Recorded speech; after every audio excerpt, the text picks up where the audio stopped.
Welcome to Learnino. ഈ ഒരു video സെക്ഷനിൽ നമ്മൾ സർഫേസ് കെമിസ്ട്രി ചാപ്റ്ററിലെ MCQs ആണ് നോക്കുന്നത്. First question, which of the following statements is true with respect to the extent of physics option? Option A increases with increase in temperature, option B decreases with increase in surface area, option C decreases with increase in strength of van der Waals forces, option decreases with increase in temperature. അപ്പോൾ physics option എന്ന് പറയുന്നത് നമുക്കറിയാം ഒരു exothermic process ആണ് അല്ലെ. അപ്പൊ ലേശാലെ principle അനുസരിച്ചിട്ട് exothermic reaction favourable ആവുന്നത് ടെമ്പറേച്ചർ ഡിക്രീസ് ആവുന്ന ടൈമിലാണ്. അപ്പൊ അങ്ങനെ നോക്കുകയാണെങ്കിൽ ഫിസിക്സ് ഓപ്ഷൻ എന്ന് പറയുന്നത് ടെമ്പറേച്ചർ ഇൻക്രീസ് ആവുന്നതനുസരിച്ചിട്ട് ഡിക്രീസ് ആവാണ് ചെയ്യുന്നത്. ഓക്കെ, സോ ഇവിടെ കറക്റ്റ് ആൻസർ വരുന്നത് ഓപ്ഷൻ ഡി ആണ്, decreases with increase in temperature. Next question, which of the following statements is not true with respect to Chemy's option? Option A depends on nature of adsorbate and absorbent. Option B has a large heat of adsorption. Option C forms a unimolecular layer. Option D occurs at low temperature. കെമീസ് option എന്ന് പറഞ്ഞാൽ അവിടെ അഡ്സോർബന്റും അഡ്സോർബേറ്റും ആയിട്ടൊരു chemical reaction occur ചെയ്യുന്നുണ്ടാവും. എന്നിട്ട് ഇത് രണ്ടും തമ്മിൽ ഒരു കെമിക്കൽ ബോണ്ട് ഫോർമേഷൻ നടക്കുന്നുണ്ടാവും. ഇതാണ് കെമീസ് ഓപ്ഷനിൽ സാധാരണ നടക്കുന്നത്. ഓക്കെ, അപ്പൊ അവിടെ ഒരു ബോണ്ട് ഫോർമേഷൻ നടക്കുന്നത് കൊണ്ട് തന്നെ കെമീസ് ഓപ്ഷൻ എന്ന് പറയുന്നത് റിയാക്ടൻസിനെ ഹൈലി ഡിപ്പെൻഡഡ് ആയിട്ടുള്ള ഒരു പ്രോസസ് ആണ്. അവിടെ large amount of heat of adsorption ആയിരിക്കും അവിടെ വേണ്ടത്. ഓക്കെ, ഓൾസോ അവിടെ ബോണ്ട് ഫോർമേഷൻ ഉള്ളത് കൊണ്ട് തന്നെ അതൊരിക്കലും മൾട്ടി ലെയർഡ് ആയിരിക്കാനും പറ്റില്ല കെമീസ് ഓപ്ഷൻ എന്ന് പറഞ്ഞ പ്രോസസ്. ഓക്കെ, അപ്പൊ കെമീസ് ഓപ്ഷൻ ഫേവറബിൾ ആയിട്ടുള്ളത് ഹയർ ടെമ്പറേച്ചർ കണ്ടീഷനിലാണ്.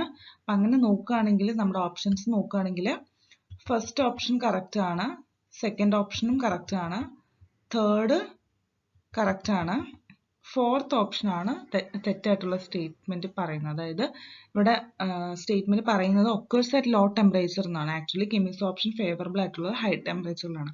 ഇവിടെ ഇൻകറക്റ്റ് ആയിട്ടുള്ള സ്റ്റേറ്റ്മെന്റ് ഓപ്ഷൻ ഡി ആണ്. Next question, which of the following forces is involved in physical adsorption? Option A gravitational force, option B magnetic force, option C van der Waals force, option D electromagnetic force. Physical adsorption എന്താണ് നടക്കുന്നത്?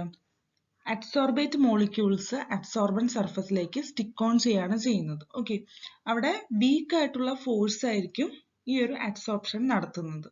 അപ്പൊ അങ്ങനെയുള്ള week ഫോഴ്സസിനെ പറയുന്ന പേരാണ് van der Waals force എന്ന് പറയുന്നത്. Okay, ഇവിടെ correct answer വരുന്നത് ഏത് ഓപ്ഷൻ ആണ്? Option C, van der Waals force. Next question, which of the following statements is incorrect with respect to physics option? Option A, it is reversible. Option B, it is spontaneous. Option C, delta H less than 0. Option D, delta H greater than 0.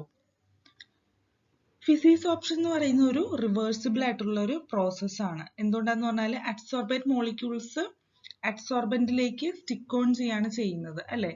അങ്ങനെ stick on ചെയ്യുന്ന ആ ഒരു week ഫോഴ്സിന് നമ്മൾ പറയുന്നത് van der Waals force എന്നാണ്. അപ്പൊ ഈ ഒരു വാൻ ഡെർ വാൾസ് ഫോഴ്സ് നമുക്ക് ഈസിയർ ആയിട്ട് ബ്രേക്ക് ചെയ്യാനായിട്ട് പോസിബിൾ ആണ്, അത് വീക്ക് ആയതുകൊണ്ട് തന്നെ.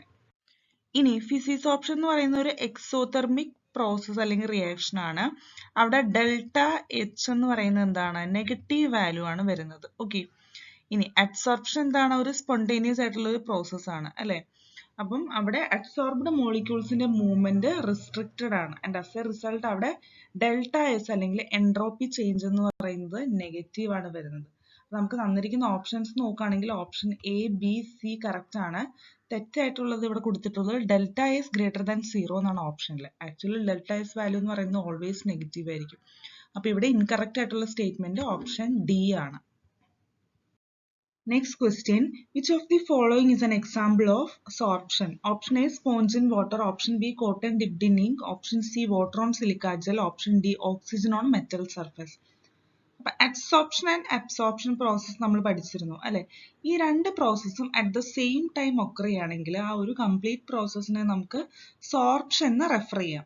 അപ്പൊ തന്നിരിക്കുന്ന ഓപ്ഷനിൽ സോർപ്ഷന്റെ എക്സാമ്പിൾ ആണ് നമുക്ക് കണ്ടുപിടിക്കേണ്ടത്. ഓക്കെ, ആക്ച്വലി അഡ്സോർപ്ഷനും അബ്സോർപ്ഷനും ആ രണ്ട് കേസും സെയിം ടൈം ഒക്കർ ചെയ്യുന്നത് ഓപ്ഷൻ ബിയിലാണ്. അതായത് ഇങ്കില് കോട്ടൺ ഡിപ്പ് ചെയ്യുന്ന കേസിലാണ് ഈ ഒരു സോർപ്ഷൻ പ്രോസസ് ഒക്കർ ചെയ്യുന്നത്. So correct answer option B ആണ്. സോ ഈ ഒരു വീഡിയോ സെക്ഷനിൽ MCQs ഇത്രയേ ഉള്ളൂ. Thank you.